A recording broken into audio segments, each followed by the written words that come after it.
इनका प्रश्न है, कौन सा आसन करने से ब्रह्मचर्य ऊर्ध्वगामी होगा?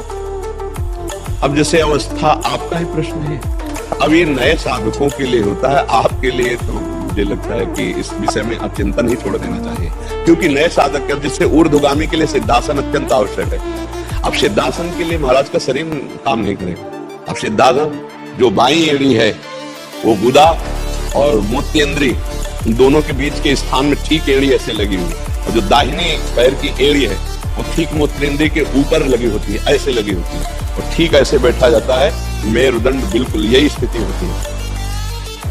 और 2.5 घंटे 3 घंटे बिना हिले फट जाएगी जंगा, अभ्यास बोलना हो तो। अब सुषुम्ना नाड़ी का संचार होता है, फिर वीर ऊर्ध्वगामी होता है। तो इसलिए इस अवस्था में भरोसा के ऊपर छोड़ दे, क्योंकि अगर गृहस्थ जीवन रहा है तो पूर्वाभ्यास वश अगर वो महीने 2 महीने में वो वीरपात होता रहा है तो वो अपना अभ्यास काम करेगा, वो बार बार विक्षेप डालेगा। आपको अब उधर नहीं देखो, अब लाडली जी की तरफ देखना है। अब इस शरीर का आप छोड़ देना चाहिए, क्योंकि अवस्थागत ही साधना देखी जाती है। अब जैसे नौजवान है तो उसके लिए साधन पद्धति ऐसा नहीं हो सकता, उसको ऐसे करो। अब जैसे ये अवस्था है, बस इसमें एक ही है, भरोसो दृढ़ चरणन के। अब तो जावक जुग चरण ललिक, यही हमारे सुरतर काम धीर चिंतामणि भगवत रसिकानंद।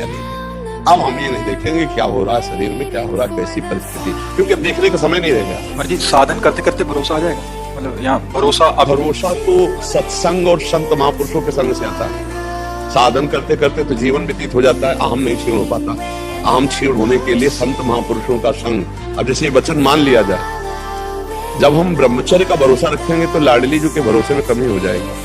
तो कहा लाडली जी के भरोसे वाला ब्रह्मचारी नहीं रहता, ब्रह्मचर्य उनकी कृपा से हम रहे, और ब्रह्मचर्य में प्रिया जी से मिला देगा ऐसी भावना नहीं। जब का भरोसा भी नहीं, सही पूछो तो हमारी जब का भी भरोसा नहीं, हमें सिर्फ लाडली जी का भरोसा कि जो जप हो रहा है उन्हीं की कृपा से हो रहा है, ये जो हमारा साधन चल रहा है उन्हीं की कृपा से चल रहा है। अगर ये सब बंद हो जाए तो भी हमें लाडली जी मिलेंगे, क्योंकि हमने उनकी कृपा का भरोसा लिया, साधनों का नहीं। दूरादपाश स्वजनान तस्मा शास्त्रम प्रमाणम थे, दूरादपाश स्वजनान सुखमर्थ कोटिम, श्रीमद् राधा पुराण में।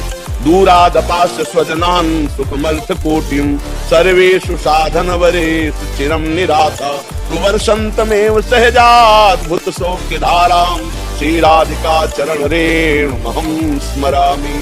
परिवार के सुख का त्यागी, अर्थ के द्वारा प्राप्त होने वाले हजारों सुखों का त्यागी, साधना के द्वारा प्राप्त होने वाले बल और सुखों का त्याग, एकमात्र गोरे चरणारविंद से लाडली जी के चरणों का भरोसा, तो बरसंतमेव सहजाद्भुत सौख्य धाराम श्री राधिका चरण रेणुमहं स्मरामि। आज शरीर काम कर रहा है, पद्मासन में बैठे, आज शरीर काम कर रहा है, परिक्रमा लगा रहे, आज शरीर काम कर रहा है, हम आपके दर्शन करने जा रहे हैं, और कल ये नहीं काम करेगा तो हम इसके भरोसे से आपकी प्राप्ति नहीं, आपके भरोसे से आपकी प्राप्ति है। ये हो रहा है, आप कृपा करके कर रहे हैं, ये सब हो रहा है, ठीक है, लेकिन मुझे भरोसा आपकी कृपा का है, ना कि साधन मिलता है।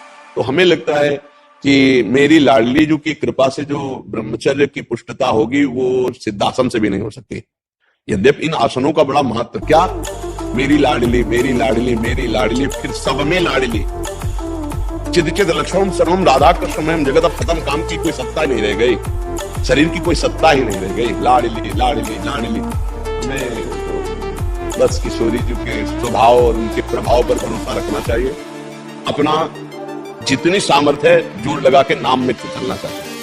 अब जैसे अवस्था, इस अवस्था में अन्य साधनों का आश्रय लेने से देरी हो जाएगी, पूरा समिट जाओ, सुनेरी मैंने निर्बल केवल राम, कोई अन्य आश्रय नहीं, कोई अन्य बल नहीं, एकमात्र लाडली का भरोसा। और राधा राधा जो भी नाम जप कर रहे हैं, जैसी परिस्थिति उस परिस्थिति में संतुष्ट आये के नवा, वैसी परिस्थिति में मन को घसीट कर संतुष्ट कर लो और प्रियालाल के भजन में डूबे रहो, यही जीवन का सार है। मुझे एक अंतिम प्रश्न है, इसके बाद बनता नहीं है। जो सेवा धन मिलता है उससे ठाकुर जी का भोग प्रसाद बनाता हूँ, ये ठीक है या मधुकरी लेना ठीक हो? वृद्धावस्था है, मधुकरी पा करके गुजारा करना कठिन है, क्योंकि मधुकरी में जो प्रसाद मिलता है वो जिसका जवान शरीर है वो लीवर पचा लेगा, सबकी बात नहीं है। उसके लिए थोड़ा सा हरी सब्जी चाहिए, थोड़ा सा दूध चाहिए, हल्के फुल्का चाहिए, वृद्ध शरीर के अनुसार भोजन, तो ठीक है, उसके द्वारा आप बना लीजिए और श्री जी को भोग पाइए और प्रसाद पाइए, वही उचित रहेगा।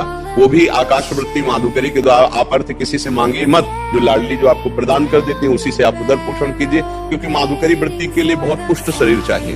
माधुकरी व्रती हैं। ब्रजवासियों की अब प्राय रोटी मिलती है, कुछ हिस्सा तो रख सकते हैं, मतलब एक आधी रोटी अगर मिल जाए तो उसको एक भी पचाना मुश्किल पड़ जाता है, ऐसी लीवर की स्थिति होती है, तो उसके अनुसार। तो जैसे वृद्ध शरीर है, अब केवल माधुकरी पे हो जाए तो कब्ज हो जाएगी, केवल माधुकरी पे हो जाए पचना तो चिंतन में फर्क पड़ जाएगा। तो हल्की फुल्का मूंग की दाल, थोड़ी सब्जी ऐसे बना ली, भोग लगा दिया, और कभी 250 ग्राम आधा किलो शुद्ध गाय का दूध मिले उसको भोग लगा लिया, पान कर लिया, तो वृद्ध शरीर के लिए ये उचित है, जैसा कर रहे हैं। हाँ, अर्थ आदि का किसी से याचना न करे, लाडली जो खुद अपने जनों का भरण पोषण करने के लिए व्यवस्था कर देते हैं। क्यों महाराज, इसमें कोई संशय?